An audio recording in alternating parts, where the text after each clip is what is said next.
L'horloge du salon marquait 11h55 du matin lorsque Rosa Delgado, avec son tablier bleu repassé et les cheveux soigneusement attachés, sentit son cœur battre si fort qu'elle pouvait l'entendre par-dessus la musique. Dans 5 minutes commencerait la cérémonie de l'année, le mariage qui unirait les deux familles les plus puissantes du pays, les Santander et les Montenegro. Dehors, les jardins de la demeure brillaient d'un luxe insultant, fleurs importées, fontaines allumées et caméras de télévision diffusant chaque détail. Mais à l'intérieur, dans l'aile de service, l'air était épais comme un orage. Rosa travaillait depuis 15 ans pour la famille et connaissait chaque recoin de cette maison, chaque fissure dans le marbre, chaque ombre dans les couloirs. Cependant, elle n'avait jamais ressenti autant de peur que ce matin-là. Parce qu'elle savait quelque chose que personne ne devait savoir. 5 secondes avant que le prêtre ne prononce les mots « Quelqu'un s'y oppose-t-il ?», Rosa avait décidé qu'elle ne pouvait plus se taire. Elle avait passé toute la nuit agenouillée près de son lit, avec une Bible ouverte au psaume 27. « Le Seigneur est ma lumière et mon salut, de qui aurais-je crainte ?» Elle avait pleuré jusqu'à en perdre la voix, demandant un signe. Et le signe était arrivé à l'aube, quand elle avait vu entrer dans la maison Roberto Santander avec une mallette noire. Elle l'avait suivi discrètement dans le couloir et l'avait entendu parler à voix basse au téléphone. Si Rosa ouvre la bouche, elle ne sortira pas vivante du week-end. Cette phrase avait suffi pour transformer sa peur en feu. Le salon principal ressemblait à une cathédrale dorée. 100 bougies illuminaient l'autel couvert de roses blanches. Isabella Montenegro avançait avec sa robe de dentelle française, une vision de pureté qui arrachait des soupirs. Patricio Santander l'attendait avec ce sourire de prince qui avait conquis les gros titres et les contrats millionnaires. Personne n'imaginait que derrière ce sourire se cachait un secret capable de détruire des empires. Rosa, depuis l'entrée latérale, observait les mains jointes, répétant en silence « Dieu, donne-moi la force ». À ses côtés, Carmen, sa collègue de travail, murmura émue « Regarde comme la mariée est belle. Elle ressemble à un ange. » Mais Rosa ne répondit pas. La Bible qu'elle portait cachée dans la poche de son tablier pesait plus qu'une pierre. Ce n'était pas un accessoire. À l'intérieur, il y avait une lettre. La dernière lettre que Miguel Herrera, l'inspecteur disparu 5 ans plus tôt, lui avait laissée avant de mourir. Une lettre qu'elle avait cachée pour protéger sa fille, mais qui maintenant brûlait comme du feu dans ses mains. Quand le prêtre leva les mains et dit « Cher frère, nous sommes ici réunis pour célébrer l'union de Patricio Alejandro Santander et Isabella Maria Montenegro », Rosa sentit une sueur froide couler le long de son dos. Patricio serra les mains d'Isabella, mais son regard se détourna à peine une seconde vers l'aile latérale. Il la vit. Il la reconnut. Et à cet instant, un tremblement imperceptible traversa son visage. Rosa comprit qu'il savait qu'elle savait. « Si quelqu'un connaît un empêchement, » continua le père Cordoba. Le temps s'arrêta. Les photographes levèrent leurs appareils. Les invités retinrent leur souffle. Et alors, une voix tremblante mais ferme traversa l'air. « Moi, j'en connais un. » L'écho des mots rebondit sur les murs de marbre comme un tonnerre. 100 têtes se tournèrent vers la femme en uniforme bleu. Carmen poussa un cri étouffé. « Rosa, pour l'amour de Dieu !» Mais Rosa avait déjà fait le premier pas. Le prêtre baissa le livre, surpris. Roberto Santander se leva furieux. « Que signifie ceci ?» Patricio pâlit. Isabella, confuse, regarda autour d'elle. Rosa brandit la Bible en l'air comme un bouclier. Cette union ne peut être célébrée ni devant Dieu, ni devant les hommes. Sa voix tremblait, mais chaque mot était une balle de vérité. Parce que le marié qui promet aujourd'hui un amour éternel a les mains tachées de sang. Un murmure parcourut le salon. Les reporters commencèrent à mitrailler avec leurs flashs. Patricio fit un pas en avant. « Assez, Rosa, tu es malade. Emmenez-la. »« Pas avant que j'aie dit ce que j'ai à dire, » cria-t-elle. Les gardes hésitèrent.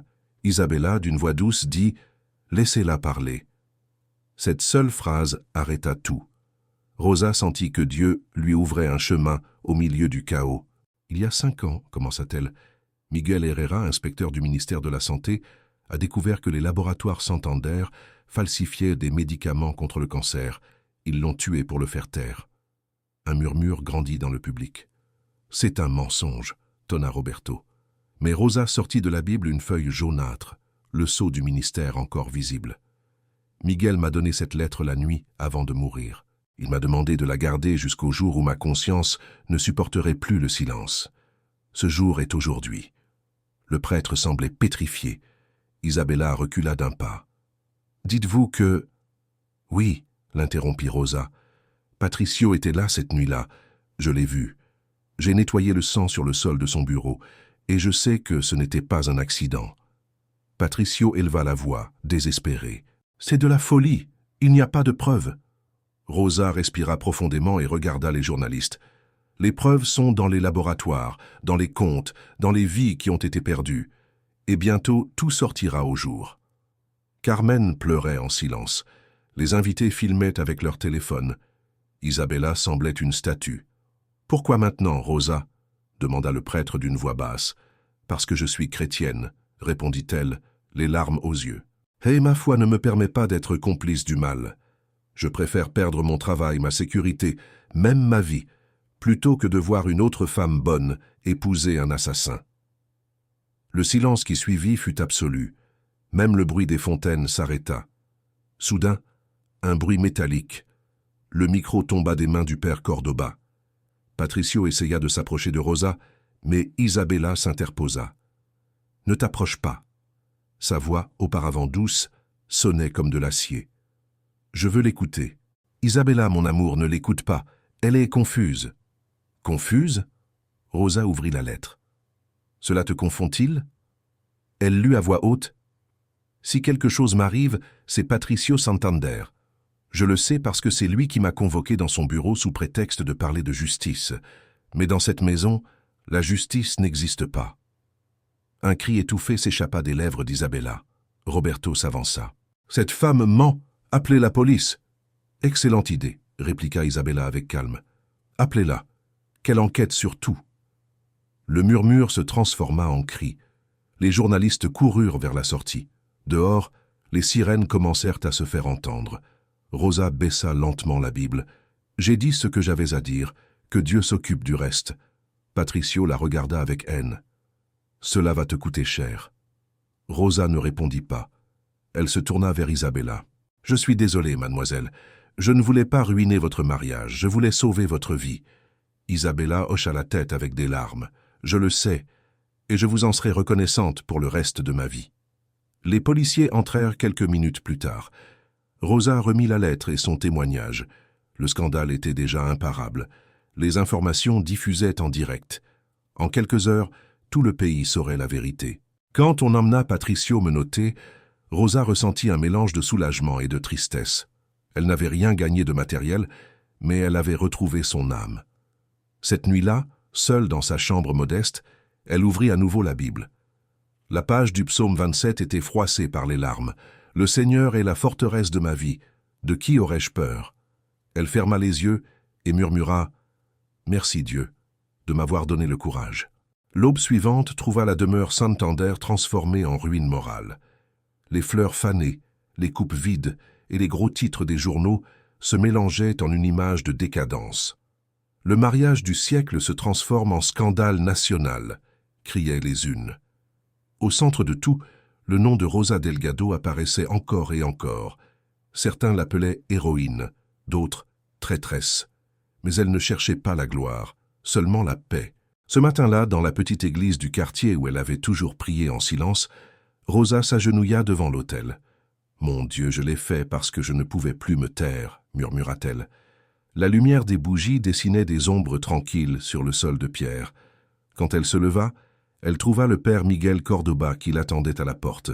« Ma fille, » dit-il doucement, « hier, tu as été la voix de ta foi. Ne te repens pas. » Elle hocha la tête, mais ses yeux montrèrent de la fatigue. « J'ai peur, mon père. Les Santander ne me pardonneront pas. »« La peur ne disparaît pas, Rosa, » répondit-il, « mais le courage s'est avancé malgré elle. » Ce même après-midi, Isabella Montenegro apparut à la porte de la maison modeste où vivait Rosa. Elle ne portait ni soie ni bijoux, seulement un chemisier blanc simple. Elle tenait à la main un dossier. « Rosa, » dit-elle d'une voix brisée, « je veux que vous veniez avec moi.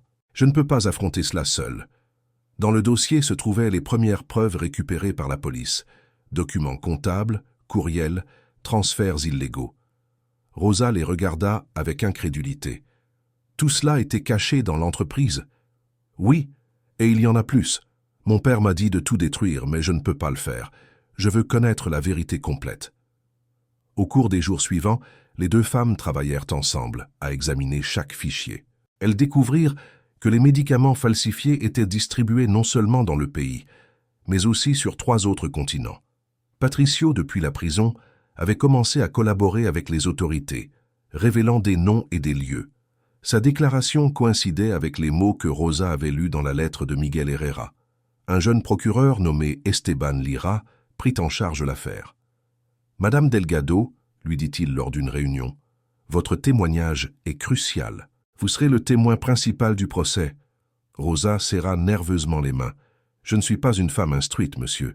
Je ne faisais que nettoyer. »« Et c'est précisément pour cela qu'on vous croira, » répondit le procureur. « Parce que vous n'aviez rien à gagner. » Le jour du procès arriva 1 mois plus tard.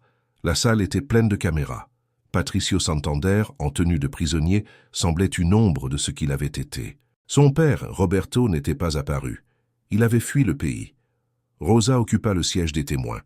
Le juge lui demanda de tout raconter depuis le début. « Il y a 5 ans, commença-t-elle, j'ai entendu une dispute dans le bureau de M. Patricio. Il y avait un homme avec lui. Il l'appelait Miguel. Il criait. Puis j'ai entendu un coup fort. Quand je suis entré, j'ai vu du sang. » Le procureur lui demanda des détails. Rosa relata chaque seconde d'une voix tremblante, mais ferme. Dans la salle, on aurait pu entendre tomber une épingle. « Pourquoi n'avez-vous pas parlé plus tôt ?» demanda l'avocat de la défense d'un ton sarcastique. « Parce que j'avais peur, parce que je suis pauvre, parce qu'on m'a menacé de tuer ma fille. Mais le silence tue aussi. » Cette phrase devint un titre le lendemain. « Le silence tue aussi », écrivit un journaliste. Le procès dura des semaines. Les témoins, les documents, les courriels, tout confirmait le réseau de corruption. Isabella témoigna avec des larmes. « J'allais épouser un homme qui représentait tout ce que je méprise. Mais si Rosa n'avait pas parlé, aujourd'hui je serais complice. » Enfin, le juge prononça le verdict.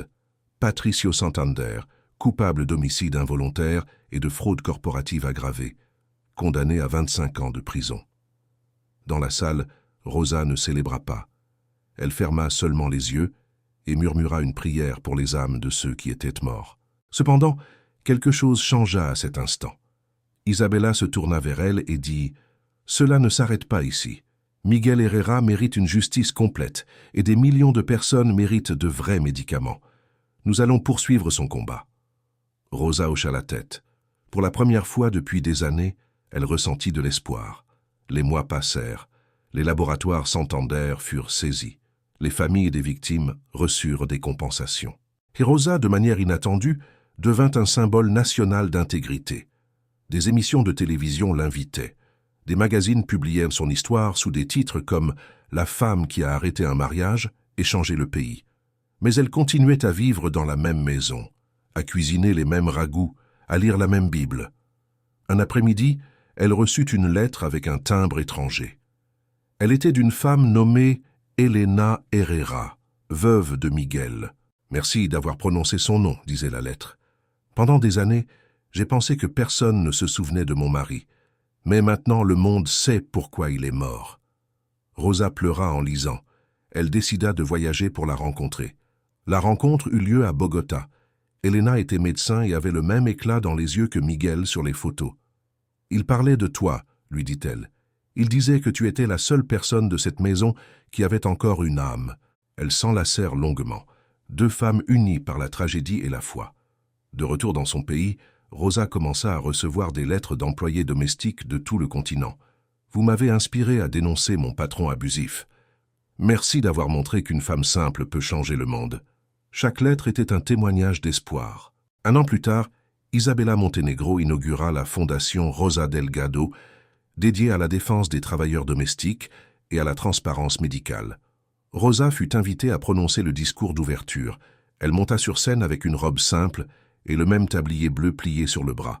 « Je ne viens pas en héroïne, dit-elle devant des centaines de personnes. Je viens en femme qui a eu peur et qui a quand même parlé. Si une employée domestique peut arrêter un mariage, alors n'importe qui peut arrêter une injustice. Le public se leva. Les caméras captèrent des larmes sur de nombreux visages. Au premier rang, Elena et sa fille applaudissaient. Les années passèrent. Patricio écrivit depuis la prison pour demander pardon. « J'ai pensé à chaque mot que tu as crié ce jour-là, Rosa. Tu avais raison. Ce que j'ai fait était impardonnable, mais j'essaierai d'utiliser mon temps ici pour enseigner aux autres prisonniers que la vérité finit toujours par éclater. » Elle lui répondit par une phrase « Le pardon n'efface pas la culpabilité, mais il laisse de la place au changement. » 8 ans après le scandale, un parc occupait l'emplacement où se dressait autrefois la demeure Santander. Au centre se trouvait une statue de Miguel Herrera tenant un livre et une croix. Sur la plaque, une inscription disait « À ceux qui ont parlé quand le silence était plus sûr ». Chaque 17 mai, Rosa apportait des fleurs et s'asseyait sur le banc, face à la statue. Les enfants couraient, les familles riaient, et elle regardait le ciel en se souvenant de ce matin où tout avait changé.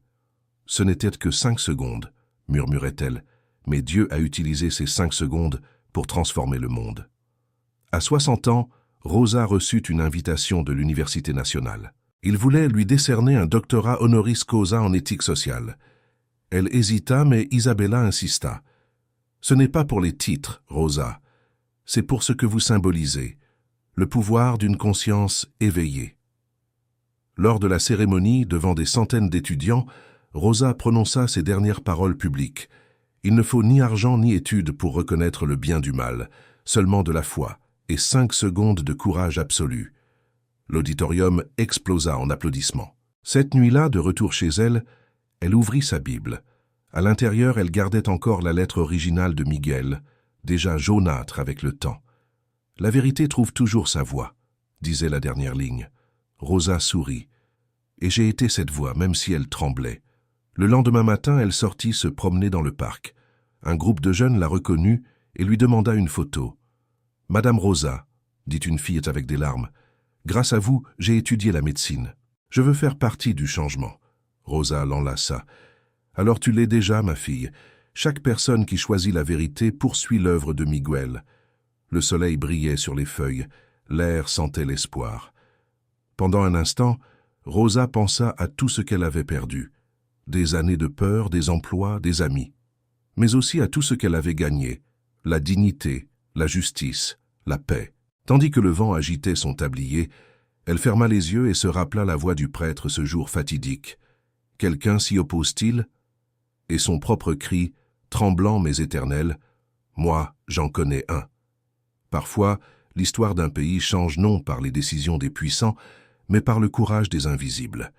Rosa Delgado avait été invisible pendant 15 ans, jusqu'à ce que 5 secondes de foi rendent visible la vérité. Et quelque part dans le ciel, pensa-t-elle, Miguel Herrera souriait.